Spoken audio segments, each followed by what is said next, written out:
Tell me about yourself. These 4 words can strike fear in you if you haven't prepared properly for your interview. But it needn't be.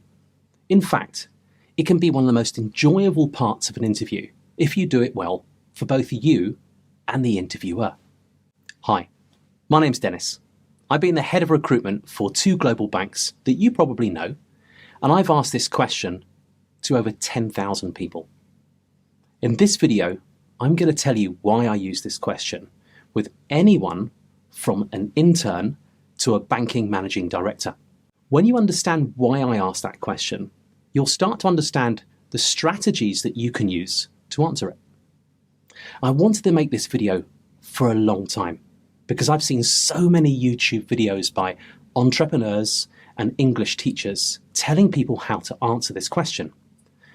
I wanted to help you with this question because I am that person sitting opposite you and asking you, tell me about yourself. There's actually multiple reasons why I asked this question. And the first is opening impressions. From the very first moment that I meet you until I walk you to the door at the end of our meeting, I'm constantly evaluating whether you're a good fit for the position, the department, and also the organization. Asking you to tell me about yourself gives me the opportunity to see how you present yourself. It gives me time to just listen and observe not only the story that you're telling, but also your thought process along the way. There are a number of recruiters out there who believe that this question is very cliche, and a lot of people really don't like this question at all. But I'm asking you to think about and approach this question positively. This is because this is one of those few times in life that you can talk uninterrupted about yourself and your achievements for 2 to 3 minutes. So, enjoy talking about your experiences because you worked hard to achieve them. Next, your answer influences my questioning. How you relate your story to me directly influences questions that I'm going to ask you as a result. Let me give you some examples. If you give me a highly scripted reply, or a reply that uses a lot of cliches like, I left my last job because I was looking for a challenge, then I'm going to spend time testing whether you can actually think on your feet. And I'm also going to spend more time asking questions to find out if there's a real genuine you, or just someone who watches a lot of YouTube videos on how to answer questions. And that's because we watch YouTube too.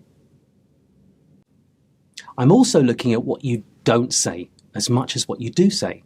Sounds a bit weird, yeah? Let me give you an example.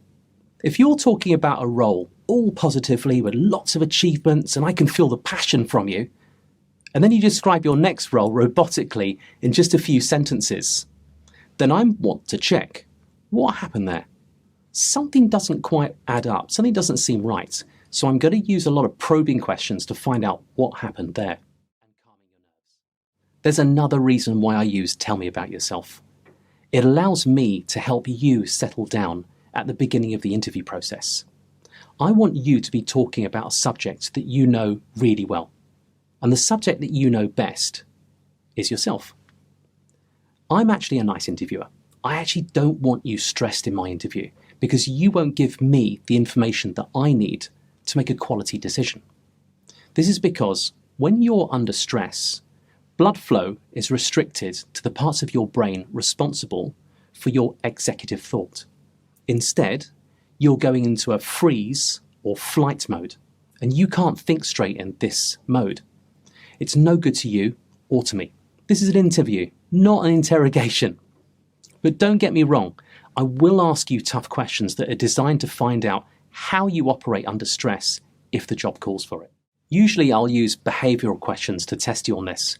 There's a number of videos on YouTube to tell you how to answer behavioral questions, but look out for mine because I'll teach you a further technique that will make you shine amongst all the others using the same tired technique.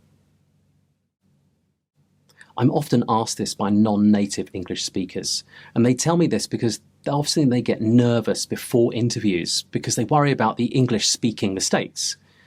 I want to tell you that I actually don't care if you make English errors, as long as it doesn't affect your ability to do the role. I'm much more interested in your experience, how you deal with tough situations, and how you'll fit into the organisation, more than your grasp of English grammar.